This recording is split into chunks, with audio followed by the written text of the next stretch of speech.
Salut à toutes et à tous, on espère que vous allez bien. Avant que la vidéo commence, on tenait à s'excuser pour le problème de micro qu'on a eu, ce qui nous a obligés à refaire toutes nos prises de parole en voix off. On espère que ça n'affectera pas votre appréciation de la vidéo et on vous souhaite un bon visionnage.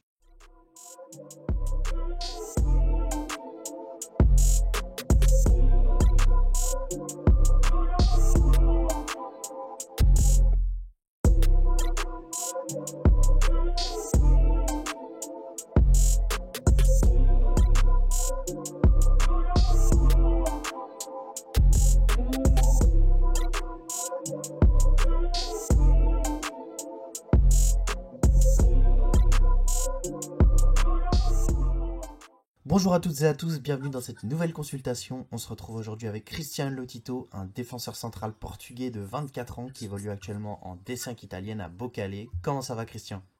Ça va très bien, un plaisir d'être ici avec vous. Merci pour l'invitation. Comme d'habitude, on va passer directement à la première question. Peux-tu te présenter? D'où tu viens? Où as-tu commencé le foot? Et est-ce que tu avais des idoles ou des modèles? Oui, bien sûr. Alors, moi, je suis Christian Lotito, de père argentin, de maman portugaise. Et donc, je suis né à Porto, au Portugal. Et j'ai commencé le foot. Donc, tout d'abord, le foot de rue, non, qu'on a connu. Puis après, au niveau de fédération, j'ai commencé le foot en France à l'âge de 8 ans, donc à Feyzin, donc dans le district du Rhône. Aujourd'hui, ça a changé, il me paraît, en France. Euh, donc j'ai commencé là-bas le foot. Et mon idole de tout petit, ça a été Sergio Ramos, une grande référence au niveau mondial. Et donc j'ai essayé de l'imiter un peu en tout. Et c'était ma grande référence.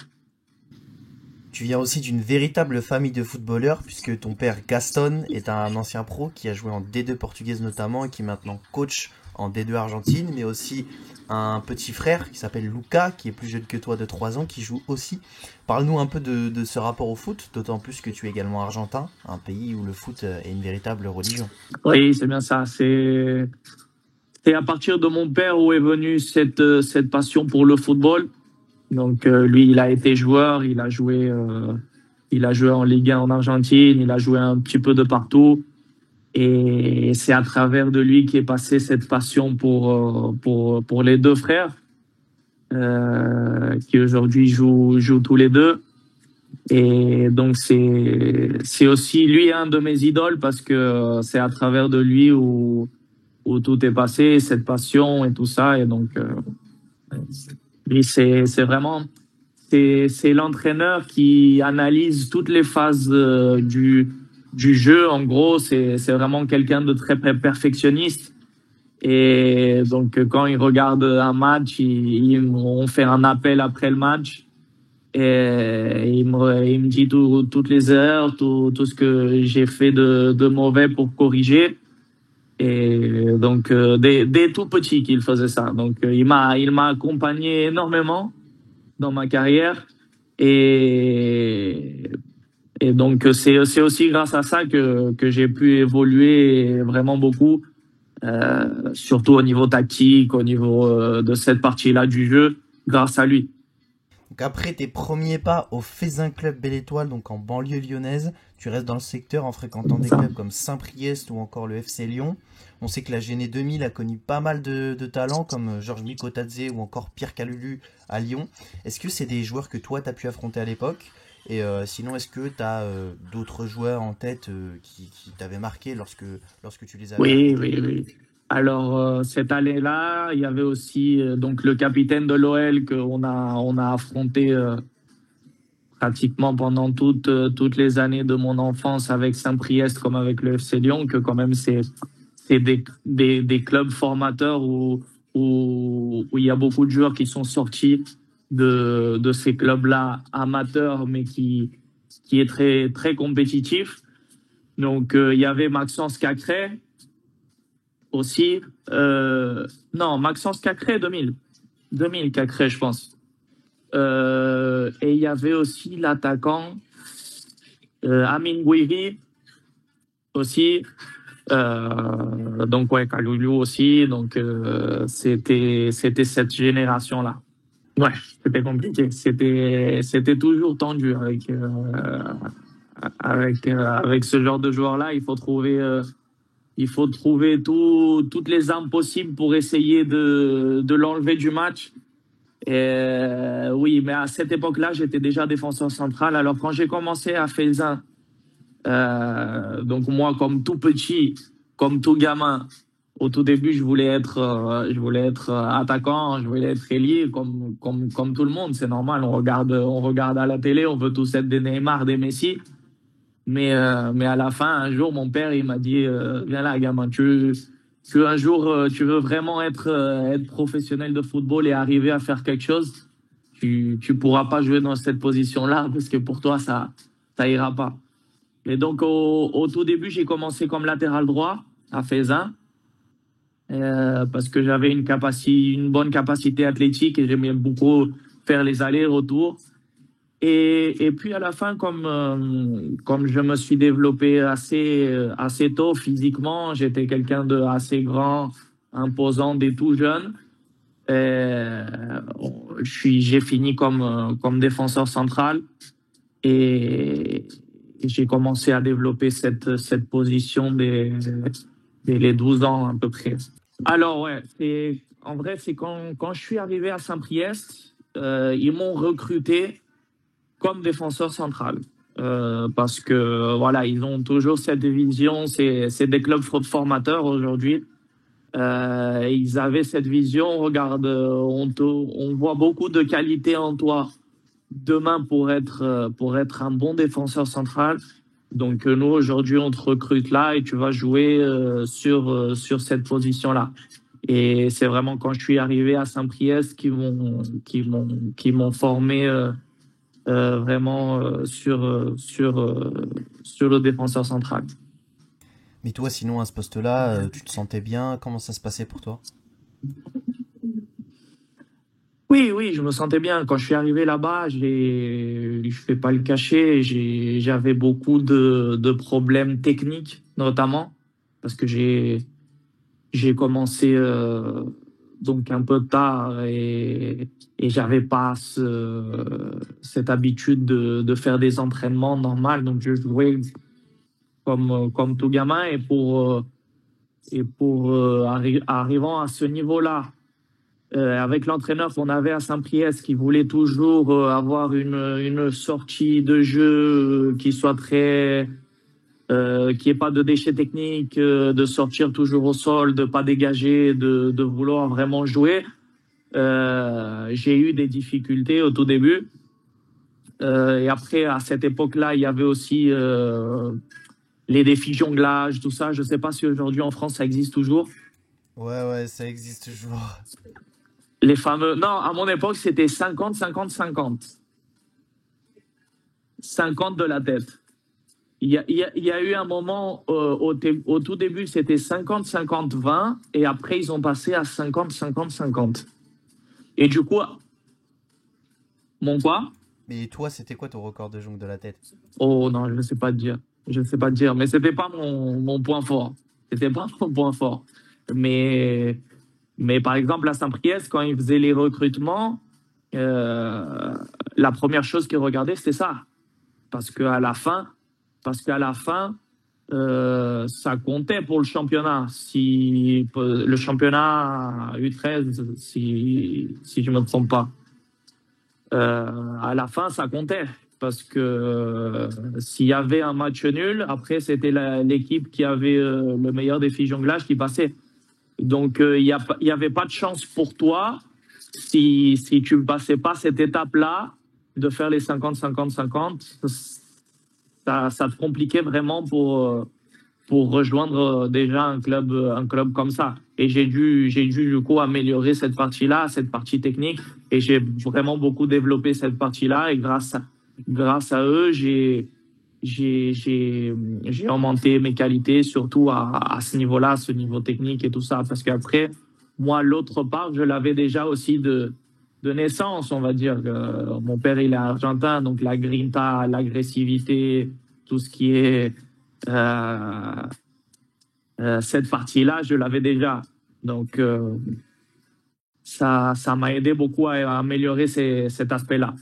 Mais justement, toi, qu'est-ce que tu en penses de cette politique-là des clubs qui consiste à ne pas recruter un joueur si il sait pas faire 50 joncs de la tête? Est-ce que tu penses que c'est bien, ça force les joueurs à s'aguerrir techniquement, ou est-ce que tu penses que ça peut bloquer au contraire certaines carrières et faire voler des opportunités à certains joueurs qui pourtant mériteraient d'intégrer ces clubs-là? Regarde, je pense qu'il doit avoir un peu de flexibilité parce que, par exemple, en France, c'est un pays où tu refuses beaucoup de joueurs pour des choses que, par exemple, pour la taille, pour le physique, parce qu'à 12 ans, il a pas encore, il a pas encore développé, donc je le prends pas parce qu'il est trop petit. Je préfère prendre un qui a déjà 1,75 m. Donc, je pense qu'en France, il y a beaucoup de limitations à niveau de tout ça. Je pense qu'il faut être un petit peu flexible et regarder surtout les atouts du joueur en global et pouvoir le cadrer pour un futur. Est-ce que ce joueur réellement il a la possibilité de devenir pro et non pas le prendre parce que aujourd'hui il me sert et physiquement il est très fort, il est au-dessus des autres, mais après quand tout le monde au niveau physique, parce que tu arrives à un âge, à 17, 18, où on est tous égaux. C'est plus la même chose. Et après, à cette étape-là, pour ces joueurs, ça devient plus difficile. Donc, je pense qu'il faut être un peu plus flexible, je pense, et regarder dans un cadre global et pas se limiter à ces petites choses. Parce que c'est sûr que c'est pas parce qu'un joueur il fait 50, 50, 50 ou 300, 300, 300 de jonglerie que ça va forcément devenir le nouveau Messi. Mais je pense il faut regarder un global du joueur dans toutes ses qualités.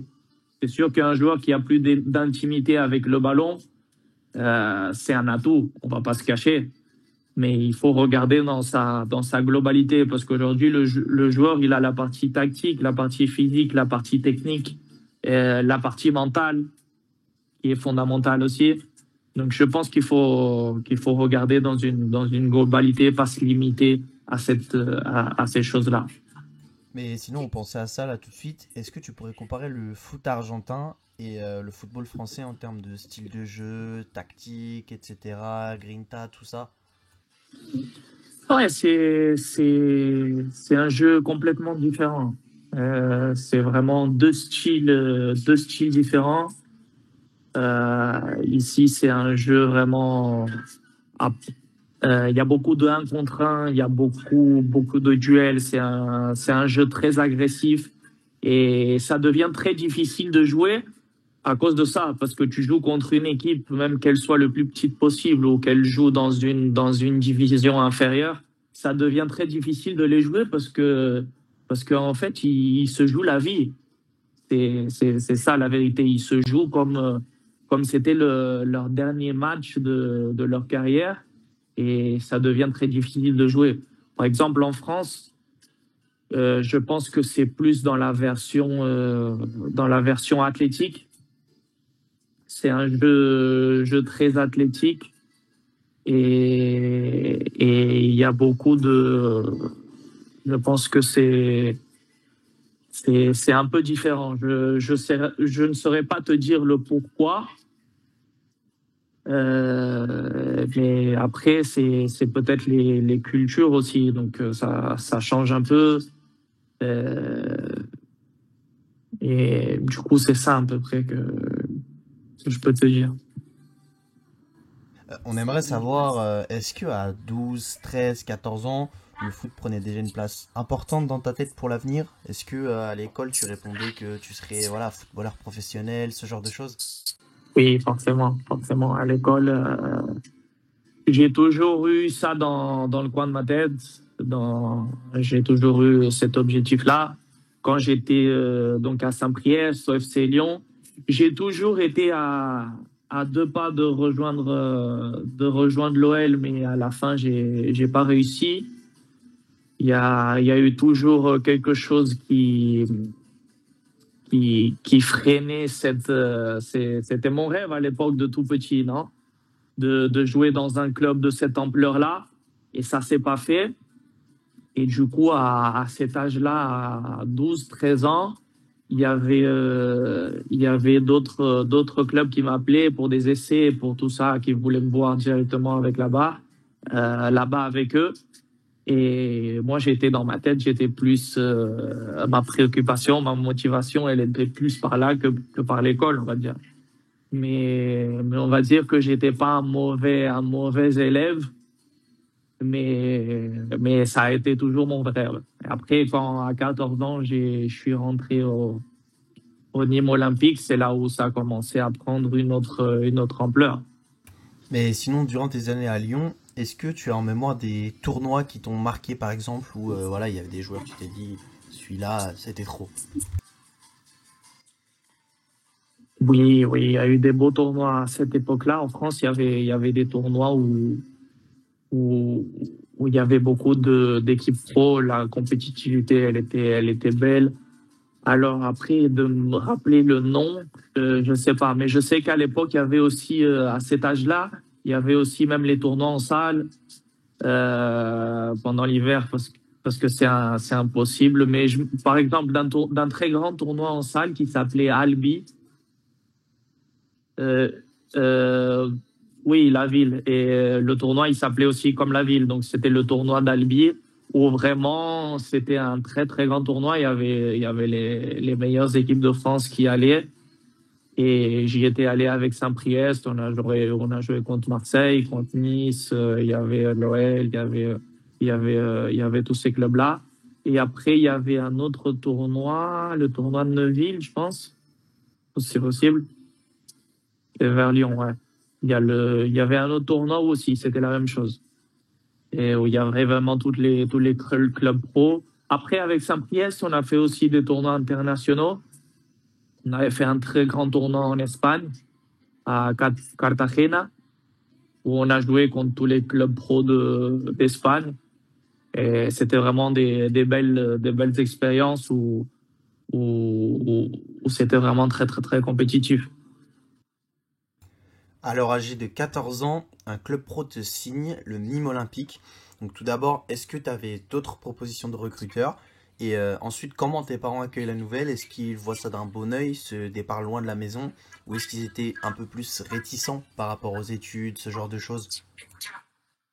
Regarde, alors le Nîmes Olympique, j'avais d'autres intérêts, mais le Nîmes Olympique, c'est le club qui s'est mis avant donc le plus rapidement et qui a concrètement donc voulu que je vienne et du coup j'ai pas hésité. Moi à cet âge-là, ce que je voulais c'était rentrer dans un centre de formation.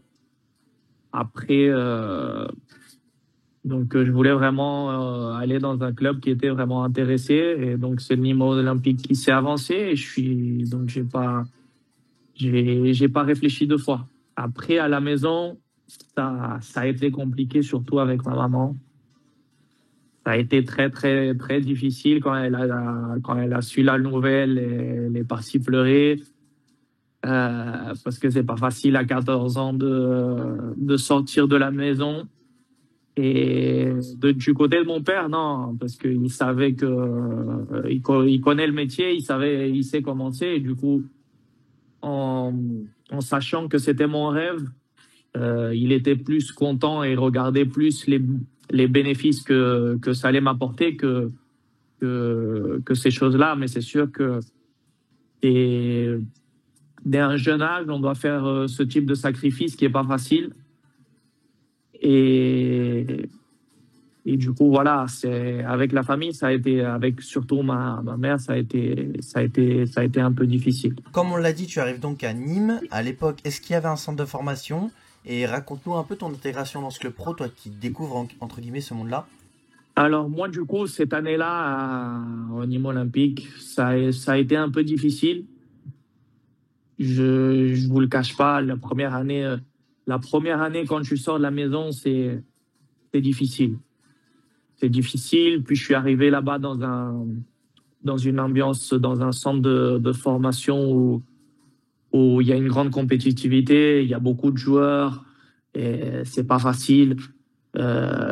Et du coup, ça a été un peu une année de grand apprentissage. Ça, oui. Une année qui m'a beaucoup forgé. Parce qu'à partir du moment où après tu sors de chez toi et tu dois affronter les problèmes tout seul, tu grandis et tu mûris énormément. Et ça a été une année fondamentale pour forger aussi une autre partie de mon caractère et de ma personnalité. Mais ça a été une année un peu compliquée de ce point de vue-là aussi. T'es habitué à avoir ton support, tu l'as plus. Et après, quand les choses commencent peut-être à pas aller comme tu le voyais ou comme tu le prétendais, et à la fin, c'est toi et t'es tout seul et tu dois tu dois y aller tout seul. Non, à Nîmes, j'avais 2 ans de contrat de formation. Je fais 1 an où ça a été, donc je fais 1 an et après ma famille, elle décide, c'est là où ma famille décide de prendre la décision de retourner au Portugal. Donc, mais Bon, si ça te dérange pas, voilà, on y reviendra juste après. Là, on va rester un petit très peu bien, très bien. sur la France.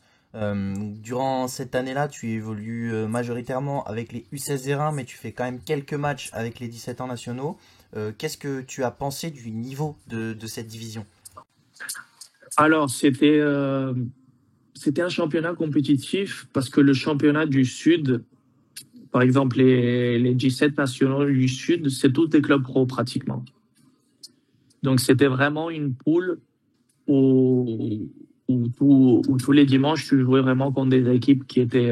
Donc, tu avais Montpellier, tu avais Marseille. Après, t'avais les clubs de la Corse. Tu avais Ajaccio, Bastia. Donc, c'était vraiment tous des clubs pro. Et par exemple, si on compare avec Lyon, il n'y a pas autant. Il n'y a pas autant de clubs pro que ça dans la poule de Lyon. Je pense qu'il y a l'OL, il y a Saint-Etienne, il y avait Evian à l'époque que c'était un club pro, mais après tu avais les Saint-Priest, les FC Lyon où c'était les clubs qui arrivaient à ce niveau-là, mais le reste, par exemple, il y avait pas cette compétitivité qu'il y avait dans les poules du Sud où c'était vraiment que des clubs pro. Donc du coup, ça faisait que c'était un championnat assez compétitif. Après, si on va, si donc là, ta question, c'est tu voulais les comparer avec le Portugal, c'est ça? Alors, c'est un peu difficile de comparer un pays comme la France avec un pays comme le Portugal parce que c'est vraiment deux styles de jeu différents. Moi, je suis arrivé au Portugal, c'était vraiment, c'est des styles de jeu complètement différents. Les équipes, elles essayent toutes de jouer. Euh, Techniquement, c'est beaucoup au-dessus. Euh, Au niveau jeu collectif, jeu de possession de ballon. Donc, c'est plus un jeu qui ressemble à l'espagnol. Et du coup, j'arriverai pas à te faire une vraie comparaison parce que, par exemple, au Portugal, au niveau jeu, possession, techniquement, c'est beaucoup au-dessus. Mais en France, au niveau physique, athlétique, c'est beaucoup au-dessus aussi. Donc, j'arriverai pas à à te dire ici c'est plus difficile ou ici c'est plus facile. Mais, en France, il y a la difficulté de la partie physique, athlétique. Et après aussi, c'est, c'est un pays où la compétition interne au niveau individuel, elle est forte. Faut pas se cacher. Donc, il suffit de regarder aussi l'équipe de France. Il y a des joueurs français avec un talent incroyable de partout. Et tous les ans, il y en a un nouveau. Et c'est aussi un reflet de ce qui est la compétition interne individuelle en France. Il y a des bons joueurs de partout, à tous les niveaux et dans tous les clubs pratiquement. Si on se trompe pas, à l'époque, tu jouais avec un autre joueur de la banlieue lyonnaise qui s'appelle Kevin Benkei, qui est arrivé à Nîmes en provenance du Cascol. Quel souvenir tu as de lui et est-ce que tu aurais pensé le voir aussi haut qu'il est actuellement? Alors oui, Kevin Denke, je l'ai connu même avant parce que on a joué l'un contre l'autre quand moi j'étais au FC Lyon, lui il était à Cascol. Donc on se connaissait de là-bas déjà. Mais non, Kevin c'était un grand joueur. Tu voyais déjà quelque chose de différent en lui. Et après, c'était une personne qui avait un caractère, une personnalité incroyable. Tu voyais déjà que lui, il n'avait pas de problème d'arriver dans un vestiaire quelconque, arriver à s'imposer parce qu'il avait une personnalité en or. Et donc, ça me surprend pas du tout la carrière que lui, il a fait. En le connaissant et en cohabitant avec lui, parce qu'il était aussi au centre. Et il avait toujours cette mentalité. Il s'entraînait 2 fois par jour. Donc, il s'entraînait avec le club. Après, il s'entraînait tout seul s'il y avait besoin. C'était vraiment quelqu'un que tu voyais de différent et même un exemple à suivre. Parce que moi et Kevin, à l'époque, on avait même le même agent, pour te dire. Pour revenir un peu à ce que tu nous disais juste avant, donc après un an, tu quittes le club pour retourner au Portugal avec ta famille. Donc explique-nous ce qui a, entre guillemets, motivé ce choix. C'est ça. Alors, mon retour au Portugal, donc Nîmes Olympique, après cette année-là, ils n'étaient pas contents du tout de ma performance de cette année-là. J'ai passé une année compliquée. Ils étaient aussi, la vérité, c'est qu'ils voulaient pas aussi me garder une autre année. Moi, j'avais un contrat de formation. Après, j'avais donc ce problème-là avec la famille mes parents, ils voulaient retourner au Portugal. Et donc, j'ai pris un peu tout ça et j'ai décidé de commencer à nouveau, hein, on va dire. Donc, on est partis tous ensemble et, et quand j'arrive au Portugal, donc personne ne me connaissait, c'est normal. À travers d'un agent, il m'a réussi, euh, il m'a réussi un essai tout d'abord à Guimarães, je pense que vous connaissez. Donc, ça a été tout un film, le retour au Portugal, jusqu'à finir à Braga. Avant de passer à ça, dernière petite chose sur Nîmes, on a appris très récemment que le club devait repartir en R1 suite à une décision de la DNCG. Est-ce que tu suis encore la situation et qu'est-ce que tu penses de la mort de ce club, toi qui as connu les Costières notamment? Ouais, c'est un club qui avait quand même une grande histoire. Je savais pas cette nouvelle, mais c'est vrai qu'en ce moment, il y a beaucoup, c'est en train d'arriver à beaucoup de clubs.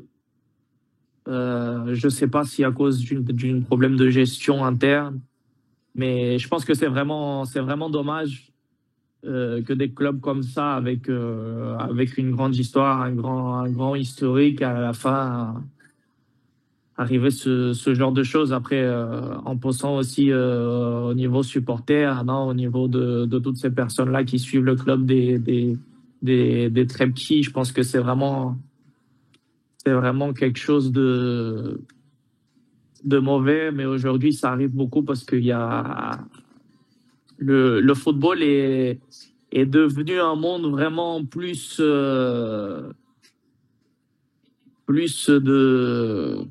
d'entreprise, on va dire, plus médiatique, qui aujourd'hui, il y a beaucoup d'argent qui tourne grâce au football. C'est devenu beaucoup plus dans cette partie-là. Et après, il y a ce genre de choses qui arrivent avec des personnes qui savent pas gestionner et qui regardent vraiment que cette partie-là. Mais c'est vraiment dommage. Du coup, pour revenir à ce que tu nous disais juste avant, donc avant d'aller à Braga, tu fais d'abord un essai à Guimarães. Est-ce que tu peux nous en parler et nous expliquer au final comment tu atterris à Braga? Alors, donc j'arrive à un essai à Guimarães. Donc, je suis parti une semaine en essai. Donc, j'arrive là-bas. Au deuxième jour, ils voulaient déjà me signer. Donc, dès mon deuxième jour d'essai, au troisième jour, ils m'ont envoyé directement avec les U19, avec les plus grands, et ils voulaient déjà me signer. Donc, moi, j'arrive là-bas, j'étais U17, donc j'étais U16 au Nîmes Olympique, et donc je passe à être U17 quand j'arrive là-bas. Et du coup, je finis la semaine, donc euh, ils voulaient me signer, et il y a eu un grand malentendu. À la fin, il y a eu une réunion avec le directeur de formation, celui qui, donc l'entraîneur, un autre directeur et le directeur financier du club. Et, et qu'est-ce qui s'est passé? Donc il y avait le directeur et l'entraîneur qui me voulaient, mais le directeur financier, euh, il a pas accepté, il voulait pas que je signe parce qu'ils avaient déjà fait voilà, ils avaient fait une signature déjà pour cet âge-là, un U17 qui jouait en sélection de Bosnie, qui a signé, qui avait déjà signé, et donc ils avaient plus de budget pour cette catégorie-là, et du coup ils voulaient me signer, mais ils voulaient pas payer donc tout le reste en gros. Et donc, du coup, j'étais très déçu. Je sors de cette réunion un peu, tu vois, j'étais un peu énervé, un peu tout ce genre d'émotions-là parce que il me voulait. C'était un grand club, et j'avais beaucoup d'envie. J'avais déjà dans ma tête, je me voyais déjà avec ce maillot-là. Je me voyais bien, et après, quand tu vois que tout tombe comme ça, c'est toujours des moments difficiles. Et donc, du coup, je retourne à la maison, entraînant tout seul, jusqu'à 15 jours. Le Braga, ils savent de cette situation-là, je ne sais pas comment. Donc, ces deux clubs qui sont à côté, c'est des grands, grands rivaux. C'est comme un peu l'OL et Saint-Étienne en France. Donc, ils peuvent vraiment pas se voir. Et le Braga a su de cette situation-là, et il m'appelle à son tour. Donc, on a su de la situation de Christian. On veut le voir ici avec nous, et nous, on n'a aucun problème. Nous, on paye tout ce qu'il faut. Nous, on n'a pas de problème avec ça. Donc, je suis reparti là-bas. J'ai fait un entraînement. Donc, j'arrive un vendredi. J'avais entraînement vendredi.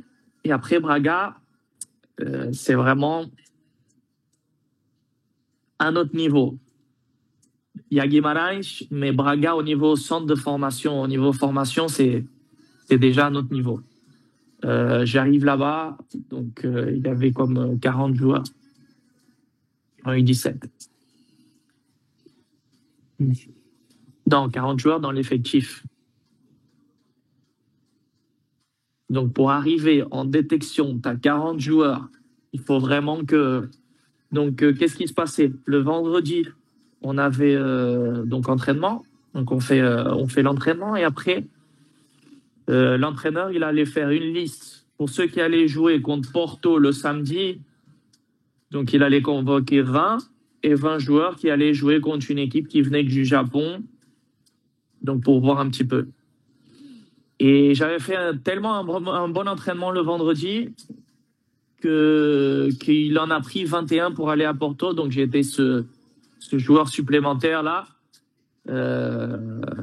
Donc, il y avait toute son équipe, en gros, prête qu'il était en train de préparer pour le championnat, et moi qui étais en détection. Donc, on fait ce match-là avec Porto. Je suis rentré dans la deuxième mi-temps. à peu près à la 60e, 50e.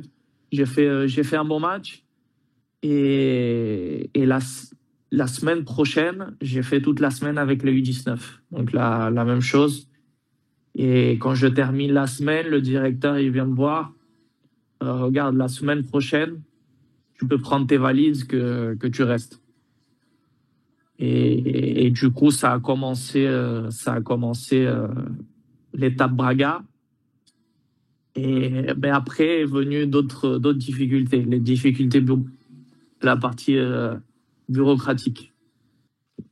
Au même moment, donc j'arrive, comme je venais de France. Moi, j'étais U17, mais j'avais pas encore fait mes 16 ans. Il y a une loi FIFA qui te laisse que seulement à partir de 16 ans que tu peux faire une demande de transfert international. Donc, on a dû attendre mes 16 ans en septembre pour que Braga il puisse faire la première demande de transfert international. Ils ont fait la première demande et elle est venue refuser. Seulement à la deuxième demande que ça a été accepté. Avec tout ça, j'étais 7 mois sans pouvoir jouer. Ah oui, quand même. Donc j'étais là, ils m'avaient pris, j'étais dans le club, j'étais déjà dans le club, mais je pouvais pas jouer. Donc je me suis entraîné pendant 7 mois et et que à partir de ce moment-là, mais mais le transfert est arrivé vraiment à la meilleure partie de la saison parce que au Portugal, c'est le championnat, il est divisé d'une autre façon. Donc c'est à peu près comme en U13 en France. Donc en premier, c'est la partie régionale et après c'est au niveau national. Et le transfert est arrivé pour les meilleurs matchs. Donc il manquait plus que 6 équipes, ou 6 équipes, et c'était Porto, Sporting, Benfica, Braga et Académica et une autre équipe. Donc c'est ces choses-là après que c'est arrivé vraiment pour les meilleurs matchs. Et j'ai joué, oui, oui. Donc arrive le transfert, le premier match arrive le transfert, il arrive le mercredi et on jouait le dimanche le début de cette phase-là contre Sporting à la maison. Ce match-là, j'ai pas joué. On a perdu 2-0 à la maison. Le prochain match, on joue contre Académica aussi. Donc, je suis allé sur le banc, j'ai pas joué. Et après ce match-là, je suis rentré, j'ai fait tous les matchs. Et j'ai fait en 7 matchs, j'ai démontré vraiment un très très grand niveau qui a amené à Braga à être obligé de me faire un contrat professionnel à cet âge-là. Souvent dans les centres de formation, on entend parler de pression chez les jeunes. Est-ce que toi au Portugal, tu as ressenti ça ou pas du tout? Et c'est pression plus au niveau, je pense que c'est un peu difficile pour un jeune de cet âge-là, que par exemple il arrive euh, de rien du tout à peut-être à un moment où tu as tout mis sur toi. On parle de toi dans la télé, on parle de toi dans le jour à jour, et ça, c'est peut-être quelque chose qui peut être difficile de gérer quand tu es jeune. Surtout au niveau d'être pied sur terre et, et d'arriver, tu vois, à pouvoir vivre avec tout ça. C'est pour ça que moi, quand je vois les joueurs comme Lamine Yamal, comme ce genre de joueurs qu'à cet âge-là, ils arrivent à jouer comme s'ils étaient au quartier d'une façon, d'une tranquillité, c'est vraiment de, d'applaudir parce que c'est vraiment quelque chose qui est pas facile. Parce que par exemple, dans mon cas, ça a été difficile et je suis même pas arrivé dans cette étape-là comme ces joueurs-là. Et je pense que le plus difficile, c'est au-delà de la pression, parce qu'après la pression, à la fin, quand le match il commence, quand l'arbitre il siffle, tout ça, ça part. Pour ceux qui jouent et qui le savent, euh, ok, il y a l'ambiance, il y a tout ça, mais à partir du moment où l'arbitre il siffle, t'écoutes plus rien.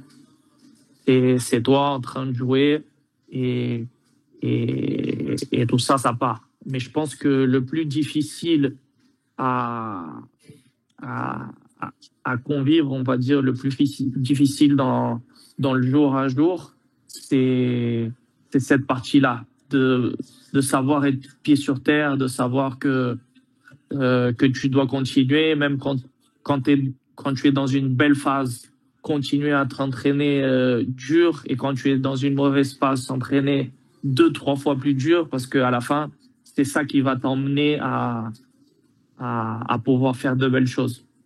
Cette année-là, donc en moins de 17 ans, tu côtoies des grosses pointures du foot portugais. Donc on voit Samu Costa par exemple, encore Pedro Neto qu'on voit aujourd'hui à Chelsea.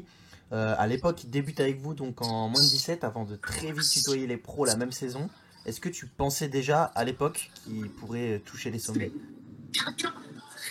Oui, Pedro Neto, c'était un autre qui était différent. Donc, cette année-là, j'ai eu Pedro Neto, j'ai eu aussi Samu Costa qui joue à Mallorca aujourd'hui. Donc, mais Pedro Neto, à cet âge-là, il faisait des choses que voilà, tu vois, il est différent. Il faisait la différence. Je me rappelle d'un but qu'il a marqué contre Porto, euh, au terrain de Porto, où il prend le ballon au milieu de terrain, il dribble tout le monde et il marque. Après, c'est des choses que tu vois, ok, lui n'a pas duré longtemps, c'est sûr. Et après, cette année-là, euh, le Barça, il était intéressé sur Pedro Neto et le Braga, ils ont dû lui mettre un contrat pour qu'il puisse rester. Il est parti avec les pros après tout ça. Après tout ça, il est parti avec les pros, il a débuté, il a fait son premier match, il a marqué sur son premier match et on parlait plus que de lui. Non, c'est sûr, après, tu vois, quand tu arrives dans des clubs grands comme ça, comme la Lazio, où ils n'ont pas de problème d'aller acheter un joueur à 20 millions, c'est difficile parce qu'ils l'ont acheté et si je me trompe pas, il avait que 7 8 matchs en Ligue 1. Il était vraiment très, très jeune. Après, tu arrives là-bas, un jeune qui a que 7 8 matchs, il n'y a pas beaucoup d'expérience, tu as une qualité hors norme. C'est pas facile aussi au niveau de l'entraîneur de mettre un joueur comme ça quand tu avais des Chiro Immobilier. Comment tu fais? Après, c'est ça. Il faut que après, je pense que pour lui, ça a été aussi des années fondamentales où il a beaucoup mûri, il a beaucoup appris et il s'est beaucoup développé physiquement aussi en Italie. Parce qu'en Italie, il est, non, d'Italie, il est sorti complètement différent. Après, il est parti en Angleterre où aussi c'est la même chose. Parce que quand il était ici, c'était pas physiquement, euh, c'était pas ce que c'était aujourd'hui, logiquement. C'est normal. Pour ta deuxième saison, tu montes cette fois-ci en 19 où la concurrence sera très rude dans l'équipe puisque l'un de tes concurrents directs en charnière n'est autre que David Carmo. C'était dur de le sauter? Alors, quand je signe pro directement, je monte directement avec la réserve, tout d'abord. Donc, qui était en Ligue 2. Et je fais là-bas la pré-saison avec la réserve. Et oui, donc, c'était un de mes coéquipiers, David Carmo, que aujourd'hui aussi c'est un très grand joueur à l'Olympiakos. Et oui, c'est sûr, dans ces clubs-là, c'est comme je te disais, la compétition, c'est vraiment quelque chose de difficile et il faut que tu sois toujours au sommet. À partir du moment où tu perds un petit détail, c'est difficile après de revenir. Et Et du coup, ça a été de belles années parce qu'après, on a fait des belles choses aussi. On a réussi à rentrer dans l'histoire du club aussi au niveau de formation dans ces années-là où j'étais à Braga. Et au niveau de points en championnat. Et, et non, rien. Donc la compétition, c'était toujours au sommet, ce qui a amené à donner la meilleure version de toi aussi, ce qui te fait grandir beaucoup. Là, voilà, tu viens de nous parler de ta relation avec David, donc qui est en soi ton concurrent. Comment c'était entre vous dans le vestiaire? Est-ce que c'était plus une bande de potes? Est-ce qu'il y avait quand même de la concurrence? Est-ce que c'était sain? Voilà. Et alors moi, dans mon cas, j'ai toujours été une personne qui essayait de regarder pas trop à ça. Donc, euh, on est coéquipier avant tout. Et après, je suis une personne très religieuse aussi, et j'ai des valeurs que que j'arrive pas à sauter. Je les regardais pas eux comme des ennemis, mais j'essayais de les traiter comme moi j'aimerais que peut-être mon coéquipier de position soit avec moi quand je suis de l'autre côté.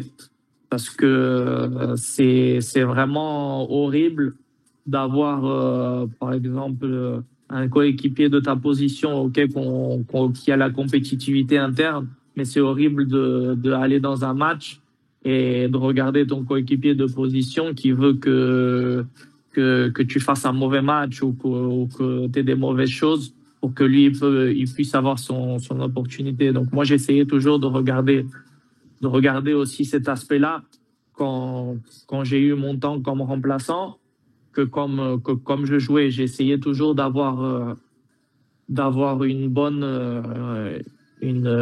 relation avec les personnes de ma position. Et par exemple, avec Carmo, j'avais une très, très bonne relation. On vivait ensemble parce que, il arrive à une étape à Braga où tu es plus dans le centre de formation. Donc, à partir des U19, tu vis déjà, le club, il te donne un appartement et tu vis directement dans un appartement. Donc, tu fais ta vie normale et j'ai habité avec lui. Donc, à la fin, on avait une belle relation, on va dire. Donc décidément, tu fais partie d'une génération pétrie de talent à qui vient s'ajouter des joueurs comme Trincão, Alvaro Diallo ou encore Vitinha, l'ancien de l'OM. Est-ce que vous avez réussi à faire quelque chose en championnat cette année-là? Oui, cette année-là, c'est l'année où on a fait, où je t'ai dit, on a fait le record de points. C'était vraiment une année où il y avait des talents de partout. Et la plupart, ils sont arrivés en pro. C'est comme tu dis, Trinca aujourd'hui, Sporting, il a joué au Barça. Vitinha aussi, grand ami.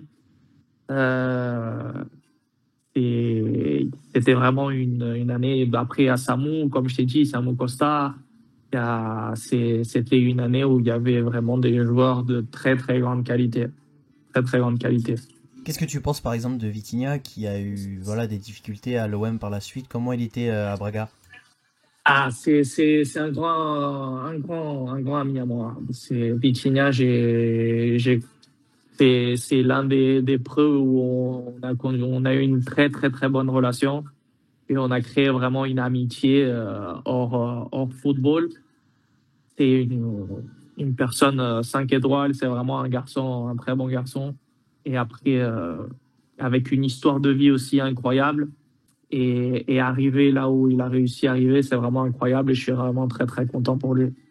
Parle-nous un petit peu de la culture des derbies au Portugal. Souvent, on entend parler de celle-ci dès le plus jeune âge. On voit des Porto Benfica en U13 qui sont diffusés à la télévision. Alors, on a deux questions en une pour toi. La première, est-ce que à Braga c'était tendu lors des derbies à Guimarães? Des très, très jeunes, c'est vraiment des matchs incroyables de jouer. C'est les matchs que tout le monde voulait jouer, c'était ces matchs-là. C'est soit le derby contre Guimarães, soit contre Porto, Sporting et Benfica. Parce que C'est les matchs, même de très jeunes qui passent à la télé, que tout le monde regarde, qu'il y a beaucoup de gens qui vont regarder le match. Et avec Guimarães, c'était très tendu, même si c'était petit, si c'était des gamins, c'était vraiment des matchs très, très tendus. Même l'atmosphère, je pense qu'il y a des vidéos où ils jettent des pierres, de tout. C'est vraiment des. C'est vraiment. Non, mais après, c'était les matchs que tu voulais jouer.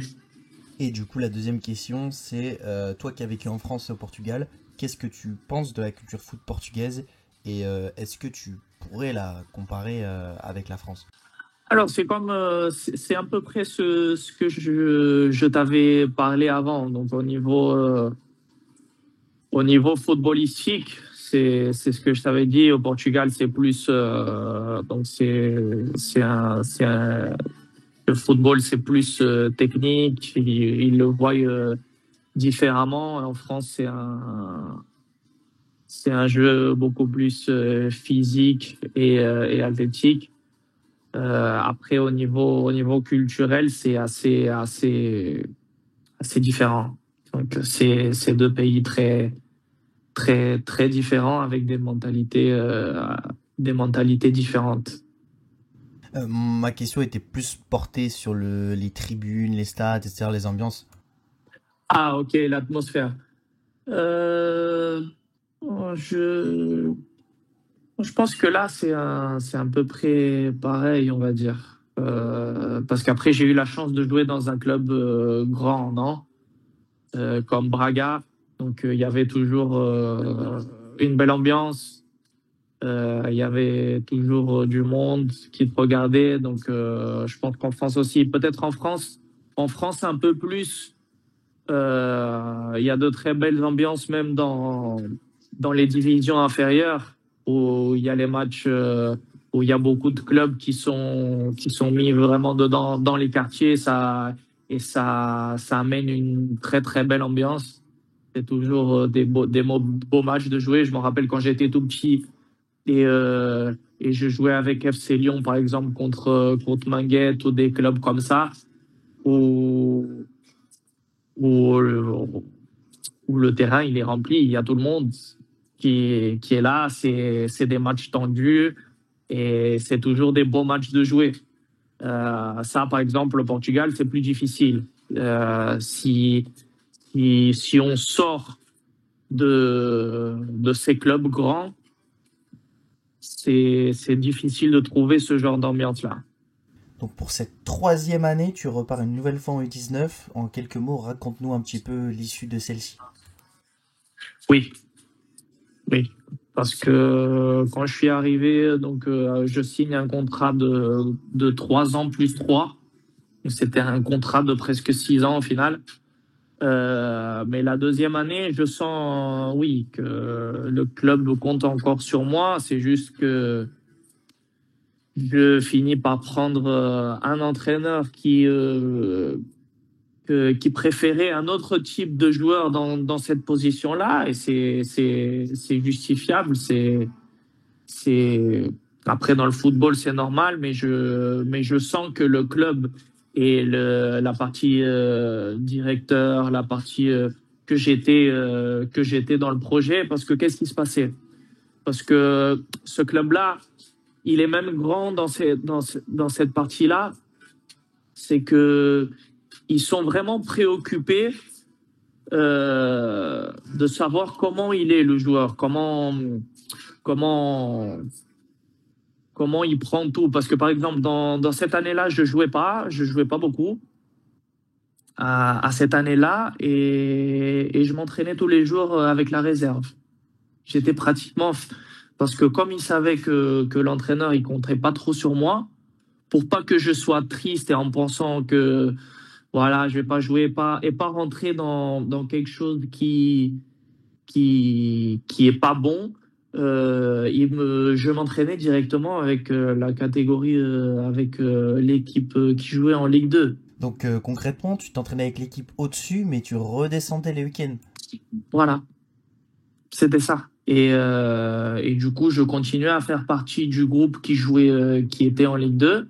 Mais après, l'entraîneur, il préférait un autre joueur à mon poste et j'allais sur le banc. C'est quelque chose de justifiable.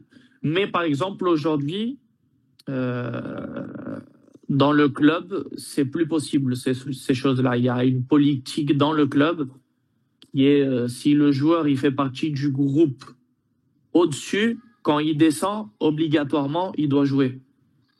Quand j'étais là-bas, il donnait beaucoup de libre arbitre aux entraîneurs et ils pouvaient faire ce qu'ils voulaient. Aujourd'hui, je sais que ça a changé. Donc il y a des politiques internes que les entraîneurs ils peuvent pas modifier. Par exemple, comme celle-ci que je viens de te dire. Et par exemple, toutes les équipes de la formation, elles doivent jouer comme l'entraîneur joue en Ligue 1. Donc, pour ces clubs formateurs-là, c'est vraiment important parce que si tu donnes cette liberté à l'entraîneur, par exemple, de U17, et tu joues dans un modèle, dans un 4-3-3, par exemple, tu as des habitudes et tu crées des routines en s'adéquant à ce système-là. Mais à ce jeune âge, t'as pas encore la capacité mentale de t'adapter à tout. Donc, par exemple, si tu fais un très très bon championnat, comme il m'est arrivé, et t'arrives euh, à t'entraîner en Ligue 1, et par exemple, il te joue dans un 3-4-3, t'arrives, t'es un peu perdu. Et c'est normal. Parce que tu es habitué, tu as fait tout un championnat en 4-3-3. Après, tu arrives là-bas où l'exigence, elle est vraiment euh, au-dessus. Et tu arrives et t'arrives pas à te retrouver. Donc après, ça a été vraiment un code interne qu'ils ont mis. Donc tout le monde joue pareil à la Ligue 1. Donc l'unique entraîneur qui a la liberté de tout, c'est celui qui est en Ligue 1.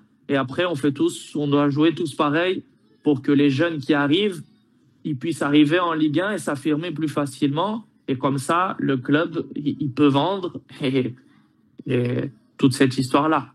Du coup, ça facilite beaucoup les choses. En 2019, tu pars donc de Braga après 3 années au club. Qu'est-ce qui explique ce départ et est-ce que à ce moment-là, c'est dur pour toi mentalement de quitter ce club-là? À l'issue de cette saison-là, moi, mentalement, j'étais déjà un peu. C'était un petit peu compliqué pour moi parce que j'avais cette envie de jouer, de jouer, de jouer et je jouais pas régulièrement.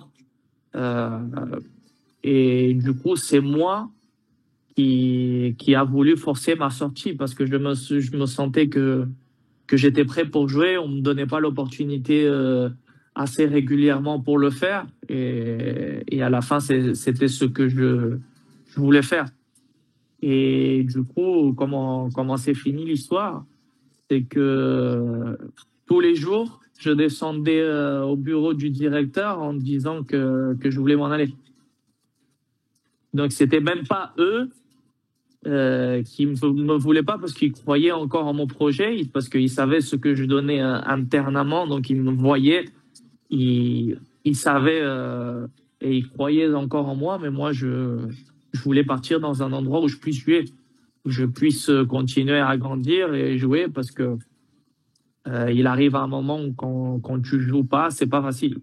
Alors, avant de parler du monde senior, au fil des années à Braga, tu as affronté de multiples reprises la génération 99-2000 du Portugal, probablement la meilleure de l'histoire du pays, composée de Vitinha du PSG, João Félix, Fabio Vieira, Diogo Costa et beaucoup d'autres. Qu'est-ce qui t'a le plus choqué à ce moment-là?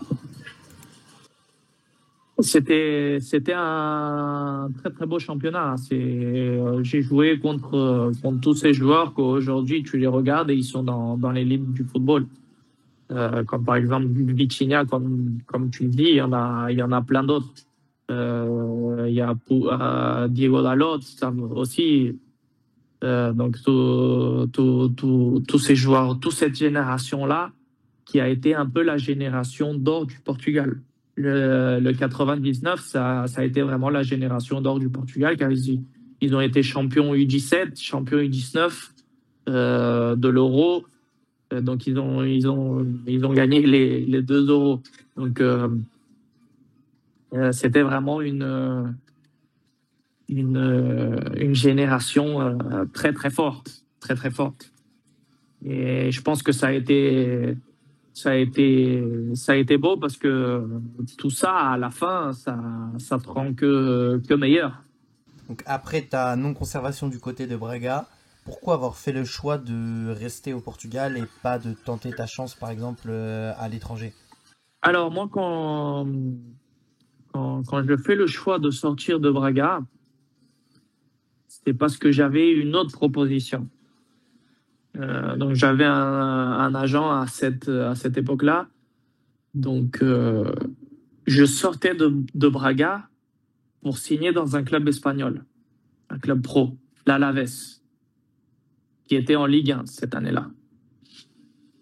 J'avais le contrat, j'avais tout avec moi, donc c'est pour ça aussi que j'essaye de forcer ma sortie. C'était pas bête au point de non, j'ai rien du tout, je sais pas ce que j'ai et je vais sortir d'un club avec un contrat, avec le contrat que j'avais. J'étais pas bête à ce point-là. Mais quand je sors, donc j'avais déjà un contrat en main et quand j'arrive à sortir libre, que c'était la chose qu'on ne croyait pas que ça allait se passer. On pensait que au bout d'un moment, Braga, donc ils allaient prendre une autre position et qu'ils devraient négocier directement avec l'autre club pour que je puisse aller là-bas. Ils me laissent sortir libre. Et du coup, mon agent prend une autre ampleur.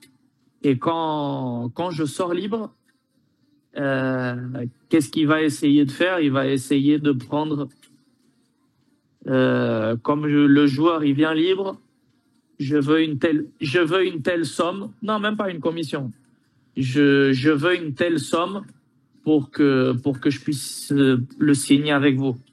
Quand tu achètes un joueur, tu lui donnes donc la partie pour pouvoir l'acheter. Après, tu as la prime de signature, tu as tout ça.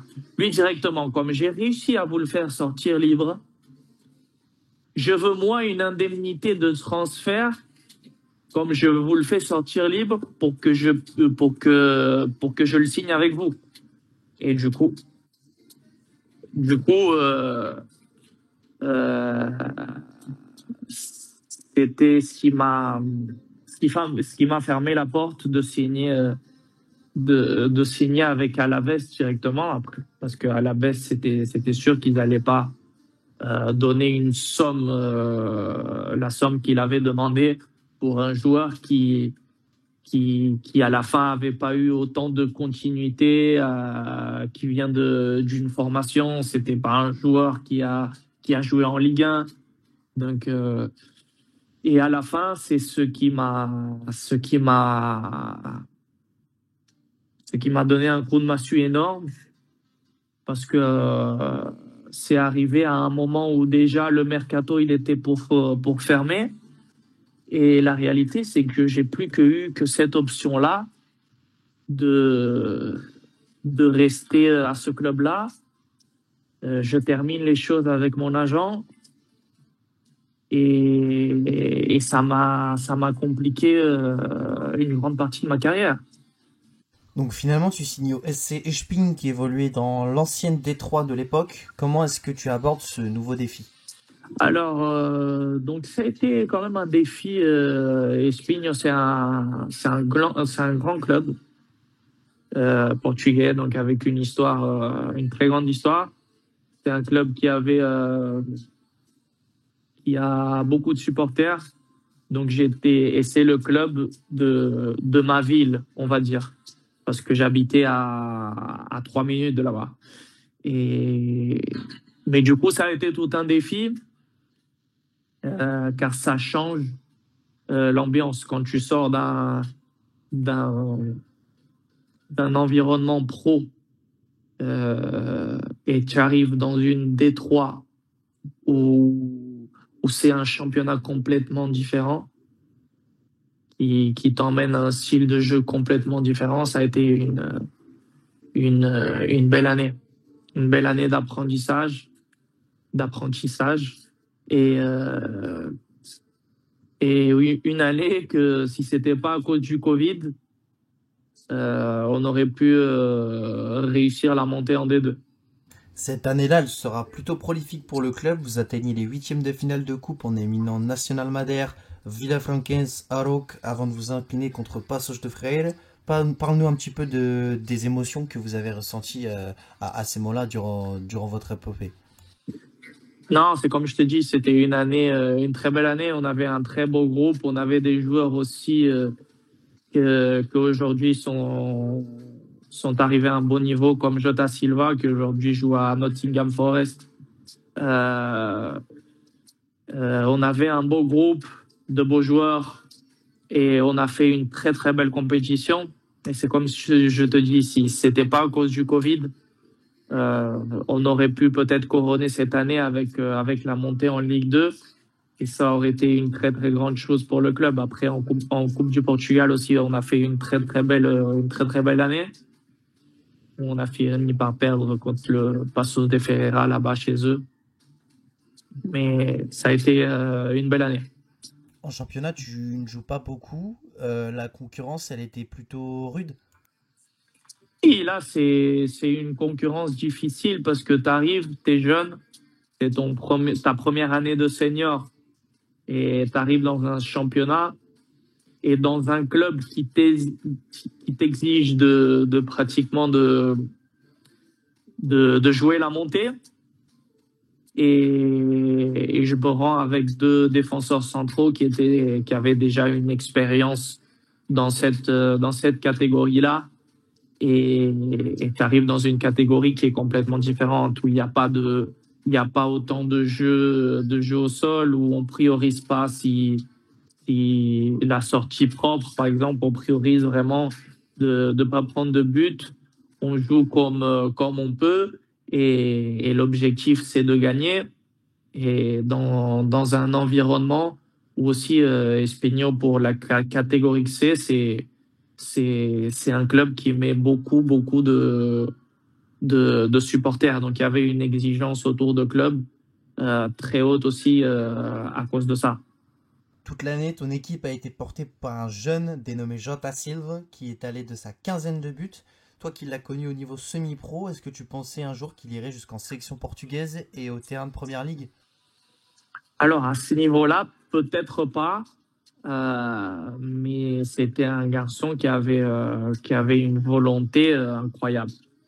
Quand tu le voyais jouer, il donnait tout.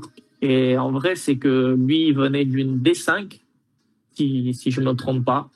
Il venait d'une D5 qui signe avec nous. Il fait toute l'année titulaire où il fait 15 buts. Après, il va en Ligue 2. De Ligue 2 en Ligue 1, il a vraiment fait donc tout l'escalier et il s'est jamais arrêté en fait. Et tout ça grâce à sa volonté de toujours de s'améliorer tous les jours, de prendre chaque entraînement comme si c'était le dernier. Et c'est ce qui l'a amené à faire ce qu'il a fait aujourd'hui et arriver à où il est aujourd'hui. Donc après un an au bord de la mer à Espinho, tu décides de remonter légèrement en revenant dans ta ville natale, Vila Nova de Gaia, dans la banlieue de Porto, en signant à Valadares en D4. Quel projet on te vend à ta signature? Alors là-bas, quand finit Espignon, on prend le Covid. Donc 3 mois avec le Covid. Et après ça, moi, je reste sans club et je signe directement à Valadares pour faire les derniers 3 mois de championnat.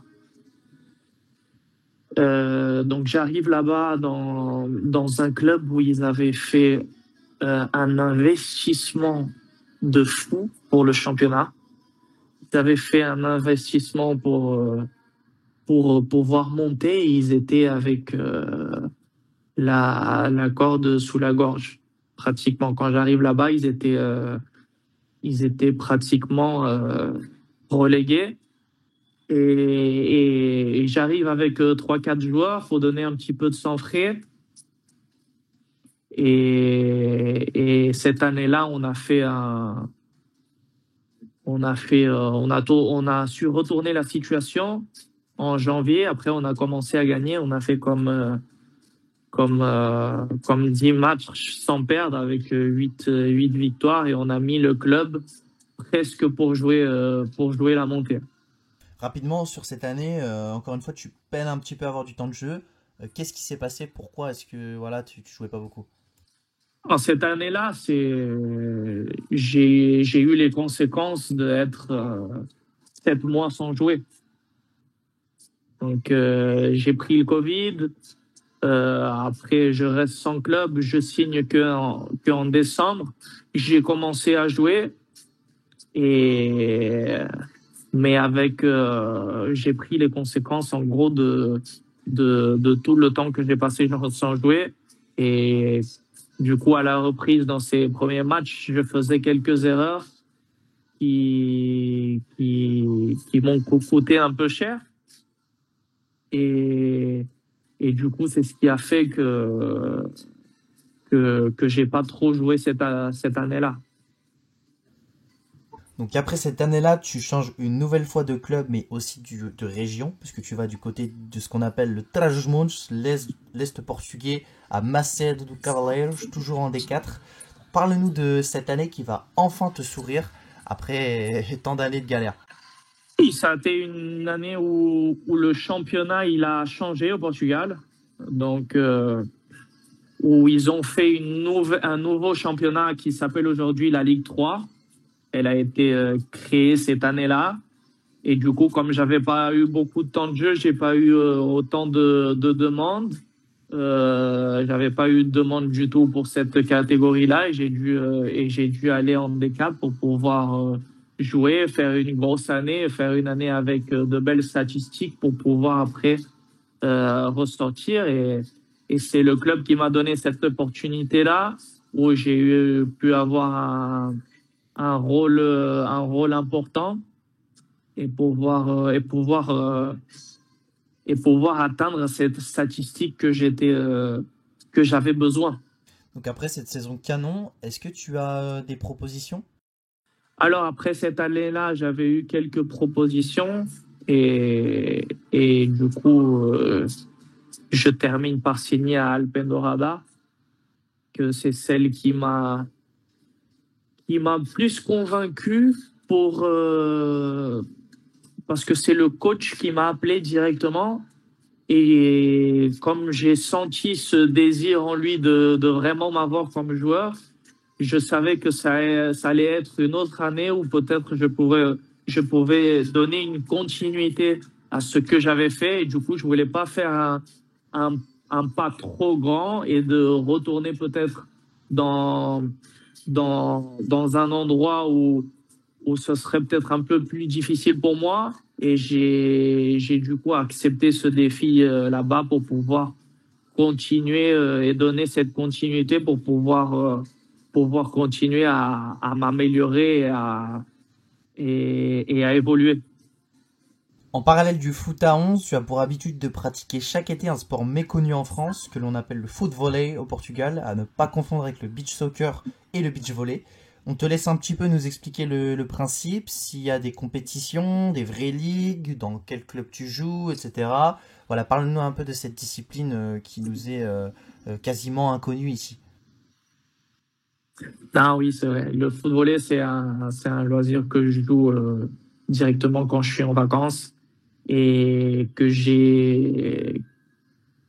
où j'ai commencé directement en 2020, donc après le Covid, quand j'ai eu toute cette étape où j'étais sans club. Je me suis vraiment mis dessus parce que je ne connaissais pas le sport, je n'y jouais pas. Et du coup aussi en forme d'entraînement, j'y jouais et ça a été un sport que j'ai vraiment beaucoup beaucoup aimé. Et j'ai même fait quelques compétitions. C'est un sport qui est né au Brésil naturellement. Donc au Brésil, c'est vraiment un sport qui est professionnel là-bas. Et du coup, j'y joue toujours quand je suis en vacances. Et si j'ai l'opportunité de faire quelques tournois, je les fais parce que j'aime bien. Je suis quelqu'un de très compétitif et j'aime la compétition. Et donc j'ai eu la chance d'en faire quelques-uns, c'est vrai. Est-ce que à terme, tu penses pouvoir être compétitif dans les deux sports et pouvoir décrocher quelque chose dans le foot volley? Alors oui, parce que j'ai fait quelques bons résultats quand même, mais mais je pense que comme c'est deux sports que à la fin c'est avec un ballon ou c'est ça n'a pas le même objectif, mais ça t'aide. Par exemple, ça m'a beaucoup aidé à développer mon jeu aérien avec le footballeur parce qu'à la fin au footballeur euh, tu tu dois jouer avec la tête tout le temps. Donc, tu vas un jour, tu joues 2 heures de foot volley, tu as fait 300 coups de tête. À la fin d'un mois, tu en as fait, t'en as fait 9000. C'est normal qu'à la fin, tu sois beaucoup meilleur au niveau du jeu de tête. Et c'est grâce à ça qu'après, même au niveau statistique, ça a changé beaucoup pour moi parce qu'à partir de là, j'ai commencé à faire beaucoup de buts de la tête. Et avant, c'était pas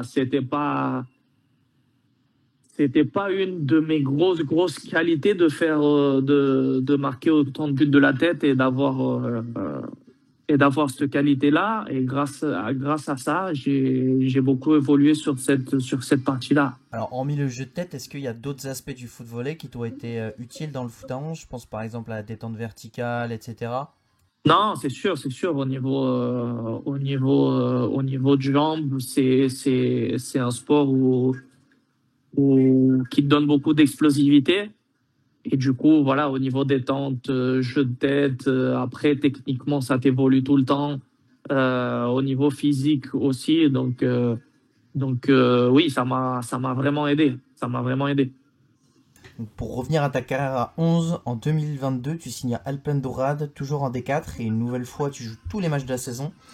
Malgré votre descente inévitable dans une poule compliquée, est-ce que tu as réussi Est-ce que, à attirer pardon? l'œil en quelque sorte? Alors oui, cette année-là, j'ai vraiment fait une très belle année. Je me sentais vraiment bien dans le terrain. C'était vraiment une année où je me sentais très bien, confiant. Et donc j'ai fait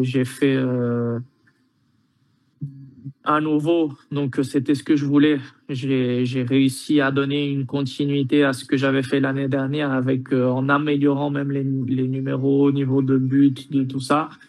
Et oui, j'ai senti vraiment que cette année-là, à nouveau, je remets les regards sur moi et j'ai eu pas mal de propositions après cette année-là. Dans ce malheur, tu auras quand même l'occasion de jouer 3 matchs avec ton petit frère Luca là-bas. Est-ce que c'est particulier pour toi de jouer avec lui, voilà, même si vous n'êtes pas sur la même ligne, et qu'est-ce que ça fait? Alors, mon frère, il jouait au milieu. C'était un milieu défensif. Alors, ça a été une belle année. Donc, du coup, on a fait toute l'année ensemble. Je sais plus, ça a été la première fois, je sais pas si la dernière, mais ça a été une belle expérience de pouvoir convivre une année footballistique avec mon frère, une personne que j'aime beaucoup. Et du coup, sur le terrain, ça a été une expérience bonne de vivre pour les matchs qu'on a pu disputer ensemble. C'est toujours une anecdote qui va rester pour qu'on en parle toujours dans les réunions de famille ou dans les moments où on est tous ensemble, qui est pas facile dans ma famille, mais ce sera toujours un moment qu'on revivra, c'est sûr. Donc si on se trompe pas, en 2023, tu signes ton premier contrat pro en Slovénie au ND Primorje, club de deuxième division. Dis-nous tout simplement comment t'arrives là-bas.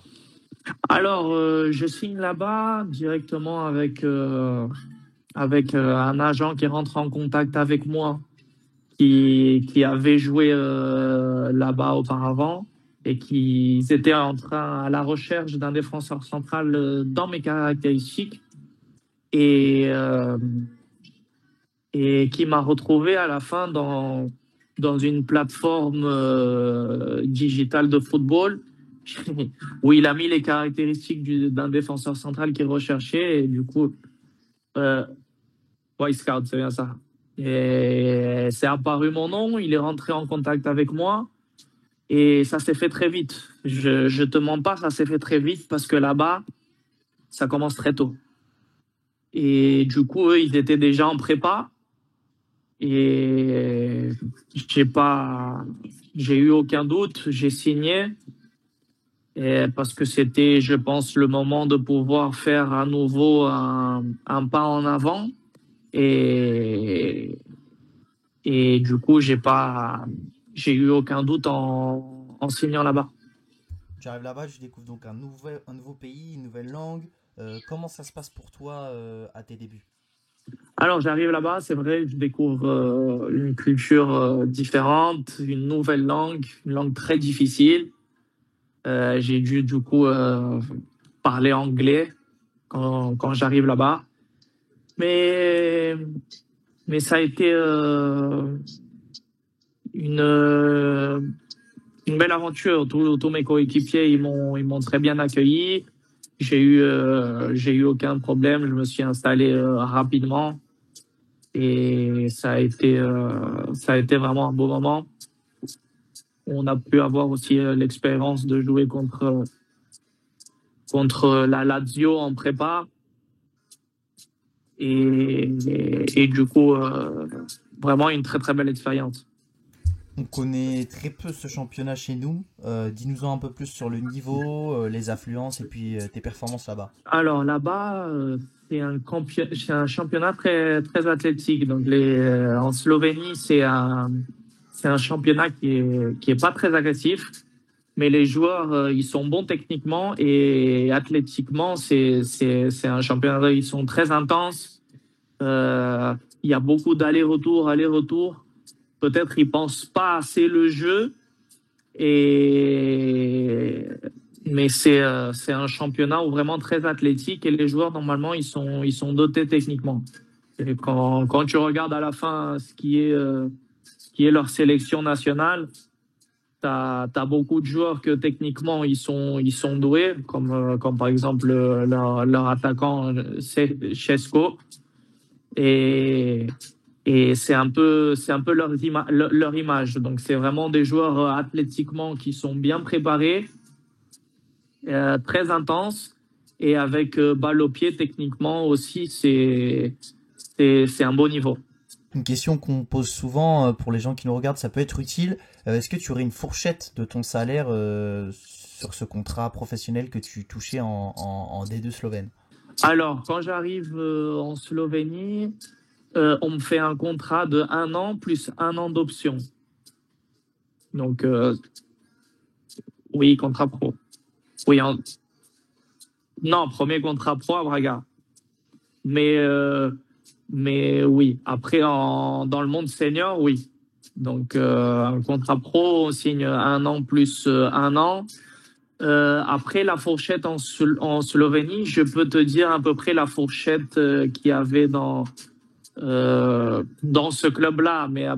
Mais dans la réalité de cette D2, ça change beaucoup. Parce il y a des clubs où financièrement ça va pas du tout.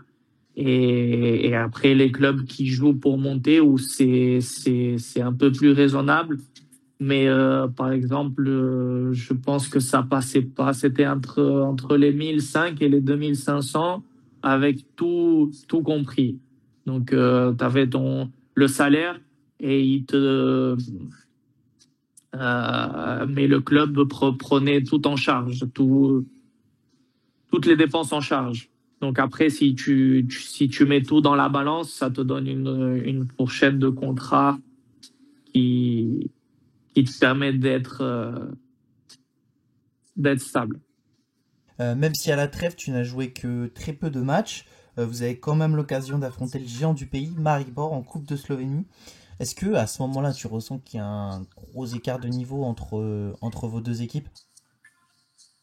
Alors, cette année-là, j'ai fait de juillet donc à novembre. Après, parce que après le championnat il s'arrête. Donc, je fais 12 matchs sur 20 à peu près. Euh, Ça a été non, je pense que on n'a pas pris une claque parce que on avait une très très belle équipe, très très bien organisée, très très bien entraînée. Euh, on a perdu ce match-là en coupe de Slovénie, mais peut-être on aurait pu faire quelque chose de plus. Ça a été un beau match, une belle ambiance aussi, mais c'est ce genre de match-là que ça aurait pu pencher un peu plus pour nous. Mais à la fin, ils ont commencé à gagner et du coup, ça a penché directement pour eux. Mais cette année-là, ça n'a pas été comme les autres années. Euh, je me sentais important dans l'équipe. J'ai fait quelques matchs, d'autres non. Aussi parce que dans les troupes, je commence la saison en jouant et au deuxième, au troisième match, je pense, je prends un rouge. Euh, et après l'équipe, donc on jouait pour être champion. Après l'équipe, elle a commencé à gagner, gagner, gagner. Et c'est normal on va pas changer une charnière centrale alors que l'équipe, on est en premier et on et on est en train de gagner. Ça serait un peu ça serait un peu incohérent. Et du coup, comme un central, c'est soit tu joues pas. Normalement, tu rentres pas. J'ai fait quand même donc 12 matchs jusqu'à la trêve invernale. Après la trêve invernale, il y a eu d'autres soucis au niveau club où le club ils avaient des problèmes financiers directement. C'est ce qui a fait mon départ de là-bas. Donc après quelques mois là-bas, tu quittes le pays à la trêve. Est-ce que voilà, c'était un choix logique? Non, oui, oui, oui. Moi, je serais resté. C'était la volonté du club, la volonté de l'entraîneur, ma volonté. Je voulais rester, je voulais continuer. S'il n'y aurait pas eu les problèmes qu'il y a eu avec le club est rentré après, a eu des problèmes avec des dettes, des problèmes financiers directement, le club. C'est ce qui a fait que je suis parti de là-bas, pas à cause d'autre chose. Ils étaient contents de ma performance là-bas, car les matchs que j'ai faits, j'avais présenté un très très bon niveau. Après, voilà, c'est le football qui t'amène dans une année, c'est normal. Ces choses-là, tu prends un rouge, tu sors, après tu rentres, t'es bien, tu continues. C'est normal dans une équipe qui veut être champion, c'est normal. Et, et du coup, si ça aurait pas été ce problème-là, si tu vois l'équipe, tous les étrangers, ils sortent à la trêve. À la trêve invernale, tu as tous les joueurs étrangers qui sortent à cause de ça, parce que le club, il pouvait pas supporter à la fin ceux qui gagnaient le plus, qui étaient les joueurs qui venaient de l'étranger. Et du coup, ils ont choisi de continuer directement avec les Slovènes, les joueurs qui étaient de là-bas directement. Et ils ont pris un, un ou autre joueur nouveau de l'étranger. Ils ont continué comme ça. Mais la raison de mon départ, c'était le problème financier du club et que du coup, on a dû prendre cette décision-là. Donc après 6 mois compliqués du côté de la Slovénie, tu passes la frontière et rejoins le club de D5 italienne de Castelnuovo en Eccellenza Veneta pour la fin de saison. Donc en quelques mots, dis-nous un petit peu comment tu arrives là-bas sur la pointe des pieds et te relances. Alors, du coup, avec tout ce problème Slovénie, euh, je finis en moitié janvier, en sachant que j'allais du coup plus retourner. Et du coup, je signe le dernier jour de mercato dans ce club-là, parce que à la fin, comme on était déjà à la fin du mercato, j'avais pas eu de proposition concrète des d'intéressés. Je pouvais pas. J'avais déjà été l'expérience d'être sans club et je voulais pas rester sans club parce que je sais après le dur que c'est de trouver un club, le dur que c'est d'après te remettre, d'être en forme, de pouvoir continuer. Donc du coup, j'ai eu cette proposition là. Ils m'ont fait un beau contrat et je suis parti.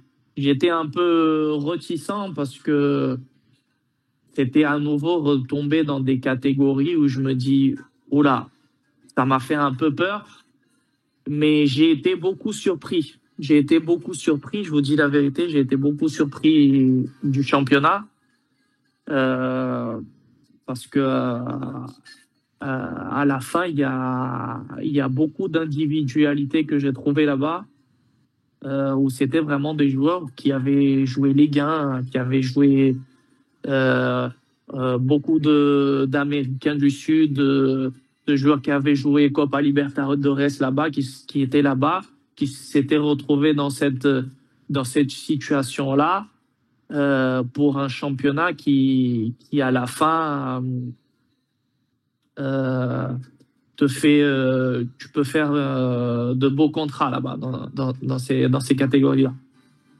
Du coup, ça a été donc je finis les 3 mois là-bas à Castelnuovo. J'ai été beaucoup surpris par ce qui était cette nouvelle expérience. Euh, J'avais eu du coup pendant l'été d'autres propositions. Au début, je devais signer à la D1 maltaise. À la fin, ça s'est pas concrétisé. Et du coup, j'ai choisi donc j'avais quelques propositions de la D5 après ce que j'avais fait là-bas à Castelnuovo. Et je choisis du coup de continuer avec ce projet-là et de continuer à jouer. Et c'est du coup ce qui a penché ma décision. Et je suis reparti là-bas. Voilà, une nouvelle fois, si ça te dérange pas, est-ce que tu pourrais nous donner un ordre d'idée de salaire pour ce qui est de la cinquième division italienne et du statut des joueurs? Donc du coup, en D5 italienne, la plupart des joueurs, le 90%, je vais te dire, pour pas dire plus, ils sont tous pratiquement professionnels. Ils jouent tous, ils vivent tous du foot. Ils ne jouent que au foot et c'est pour ça qu'il m'a surpris. Donc j'arrive là-bas et c'est vraiment tu signes un contrat professionnel dans un championnat amateur. J'avais jamais vécu ça dans ma vie. Donc pour aussi à cause de ces chiffres qui se- qu'il y a là-bas, donc tu es obligé de signer des contrats parce que sinon après c'est compliqué. Mais pour pouvoir te donner une idée, en D5 italienne, tu as des joueurs qui prennent des peu à des joueurs qui prennent jusqu'à 8 000, 10 000 euros par mois. Dans une D5. Donc imagine. C'est pour ça qu'il y a des contrats, il y a des. C'est vraiment, je m'y attendais pas du tout. Je pensais pas du tout que ça existait dans une D5 tu pouvais vivre du foot. Mais à la fin, il y a beaucoup. C'est un pays où il y a vraiment beaucoup d'argent qui tourne dans ces catégories-là. La saison, elle commence très très compliquée pour nous. On avait une équipe un peu un peu déséquilibrée, on va dire. On avait 3-4 joueurs qui étaient vraiment au-dessus. Après le reste, on avait un petit peu de difficulté. Après, en janvier, il y a eu une révolution totale où ils sont allés chercher de très très bons joueurs et on a fait un retour de championnat très très bon et on a réussi à accomplir l'objectif du club. Et du coup, on a réussi à finir d'une façon extraordinaire, on va dire. Donc après ta signature à Boccale Calcio pour l'été 2024, ça va beaucoup mieux se passer pour toi puisque tu prends part à 24 rencontres et tu inscris 2 buts. Finalement, vous finissez par vous maintenir. Est-ce que c'est le sentiment du devoir accompli pour toi? Alors oui, le match qu'on a joué directement contre ceux qui ont été champions, ils ont un beau stade et c'est une belle ambiance, un club qui a beaucoup de supporters. Et j'ai eu la chance de connaître de très très belles ambiances. C'est vrai que là-bas, même dans ces petits niveaux, dans des petits stades, ils te remplissent d'une manière incroyable. C'est vrai qu'il y a une passion pour le football et une culture qui est très très belle. Et beaucoup plus dans le sud, où les gens, vraiment, il y a une émotion pour le football. On pense qu'on est même en Amérique du Sud. Donc pour conclure cette interview, on va te laisser faire un bilan de ta carrière en te posant quelques petites questions rapides. Donc la première d'entre elles, c'est est-ce que tu as des regrets? Par exemple, voilà, des transferts ratés ou par exemple d'autres choix que tu regrettes dans ta carrière. Oui, oui. J'en ai eu mes deux plus grands regrets peut-être. C'est à l'étape de Braga. Donc le tout premier, quand je signe directement à Braga, quand ils me font la proposition de vouloir signer professionnel avec moi. Donc j'avais eu la proposition d'un autre géant du Portugal qui était le Sporting, qui voulait me signer à cette époque-là. Et j'ai eu peut-être un peu ce gros regret de d'être resté sachant après tout ce qui se passe.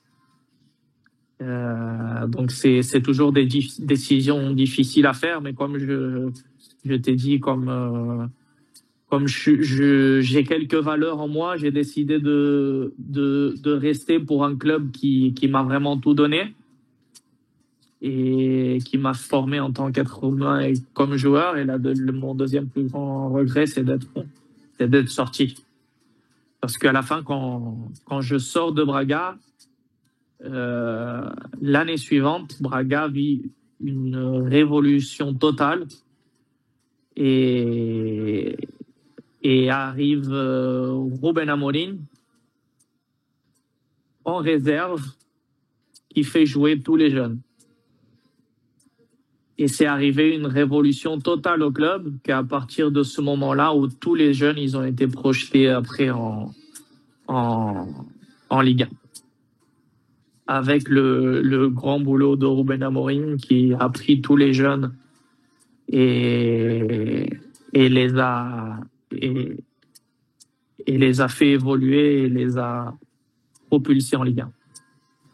Les changements de club et de pays successifs ont-ils eu un impact sur ta vie privée en tant que voilà en tant qu'homme?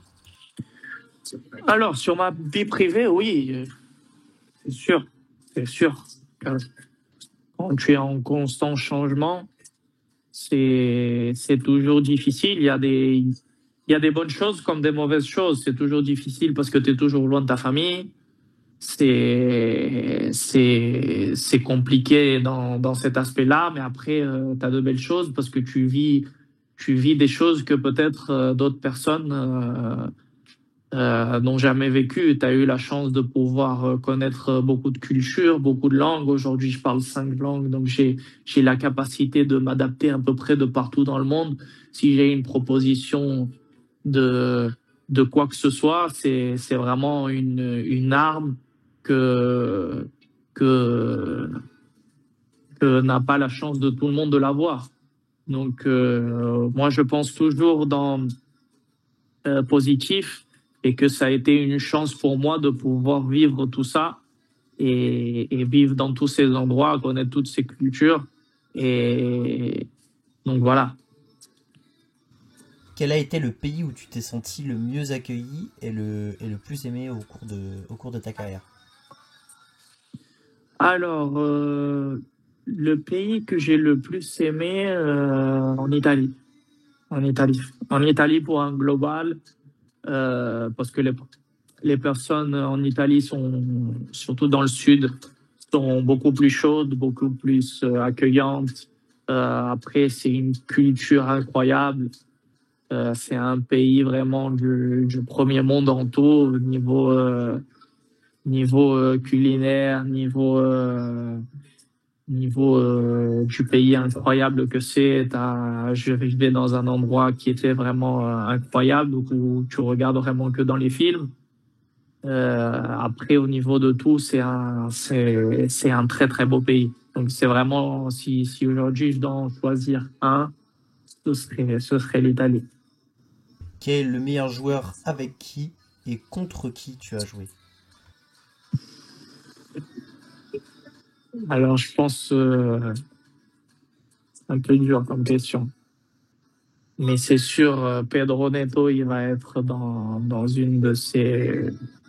Alors contre, oui, un Minguiri très très fort.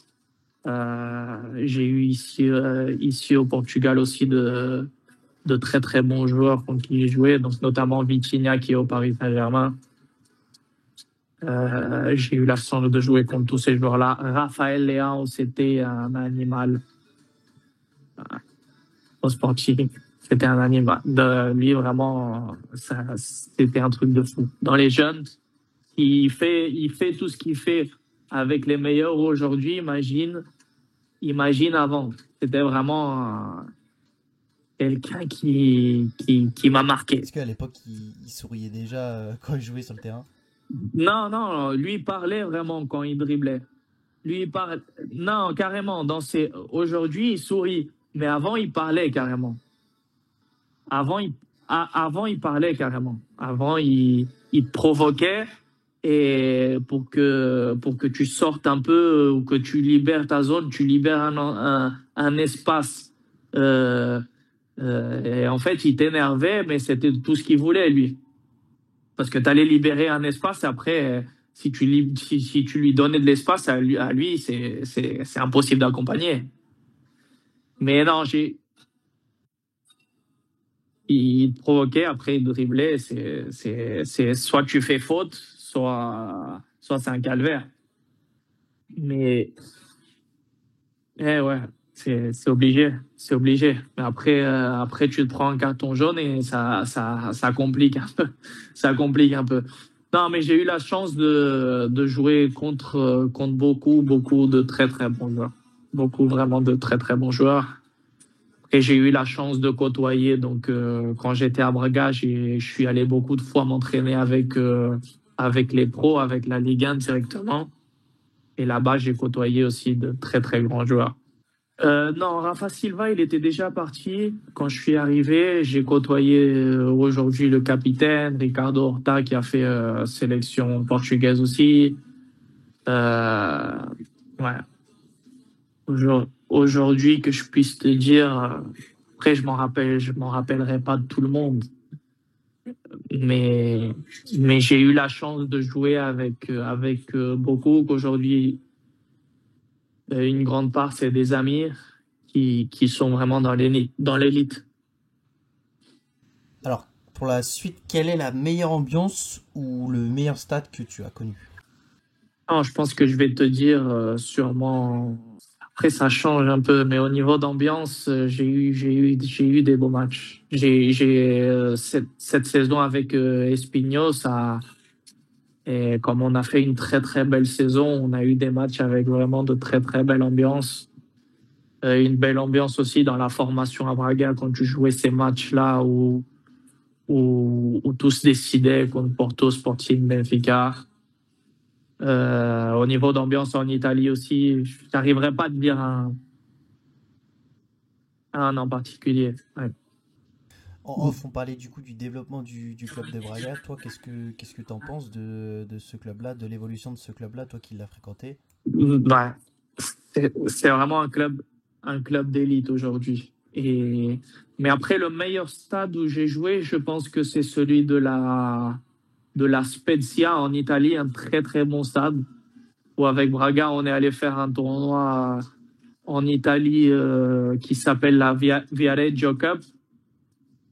Et on a fait l'ouverture contre l'Inter de Milan. et au stade de la Spezia, et qui était plein.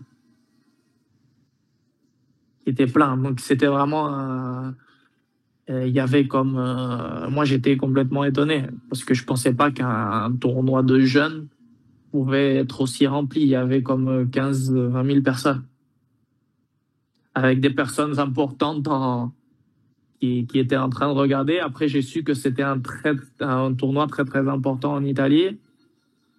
Et après on a fait le match d'ouverture du tournoi, donc Braga Inter. Donc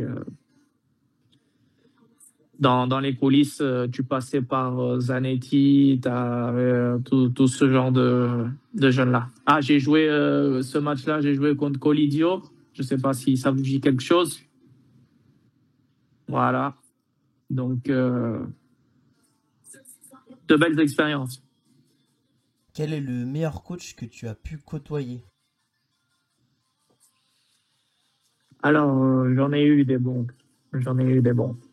Euh, donc, j'ai côtoyé Arthur Georges, qui qui a été champion. J'ai eu la chance de côtoyer quelques entraînements avec Abel Ferreira, euh, qui est qui est du côté de Palmeiras. J'ai eu la chance de côtoyer pas mal de bons coachs. Aujourd'hui, ils se sont affirmés aussi. Donc, euh, Custodio, qu'aujourd'hui est en D2 portugaise, qui était un très très grand joueur aussi. J'ai eu la chance de côtoyer pas mal de gens. Ah, et maintenant que je m'en rappelle, que je m'en rappelle aussi, le joueur qui m'a plus étonné en jouant contre, c'était Pedro Rodriguez. On a fait le match amical contre la Lazio, celui qui a joué au Barça. Ah oui, effectivement, une sacrée poiture. Non, la Lazio cette année-là, la formation devant, c'était Pedro, Ciro Immobile et Felipe Anderson. Euh, Pedro, c'était vraiment une chose incroyable. Et il avait 35 ans, je crois. Je m'en rappelle pas mais c'était un truc incroyable. Rapide, agile, technique, une vision du jeu. C'était un truc vraiment un truc à part. Un truc à part. Vraiment, c'est le joueur qui m'a plus étonné en voyant, en jouant contre, c'était lui. Et la dernière question classique, est-ce que pour toi c'est primordial de bien choisir ses agents pour un joueur qui veut faire une grande carrière? Non, c'est sûr. Fondamental, fondamental. Au jour d'aujourd'hui, tu as beaucoup de pseudo-agents qui cherchent à prioriser leur vie professionnelle au lieu de pouvoir encadrer les jeunes et vraiment les suivre et leur donner une vie professionnelle. Le travail de l'agent, c'est vraiment fondamental parce qu'il te construit et il peut aider à te construire vraiment une carrière pour éviter ce genre de carrière qu'après je finis par faire, par exemple. Alors, par exemple, si j'avais peut-être un agent qui pouvait me donner euh, cette stabilité et pouvait m'aider dans des moments cruciaux que tous les joueurs passent à la fin. À la fin, tous passent ce genre de difficulté au genre de sa carrière. Et après, c'est comment tu réagis à ces moments-là qui te font, qui te font arriver à l'élite ou non. Par exemple, j'ai mon grand ami Samu Costa qui a passé à peu près ce que j'avais passé à Braga, où la deuxième année, il joue pas du tout. Euh, mais lui, il avait la différence que son agent, c'était Georges Mendes. Donc, du coup, ça aide beaucoup. Après, ça quitte pas son... avec ça, je veux pas quitter qu'il le mérite parce qu'il a fait après dans le terrain, il joue pas pour toi. Bah écoute, merci Christian, je pense qu'on est bon. Et puis voilà, on te souhaite le meilleur pour la suite. C'est tout pour cette consultation, on espère qu'elle vous aura plu. Quant à nous, on se retrouve très bientôt pour un prochain épisode. À plus.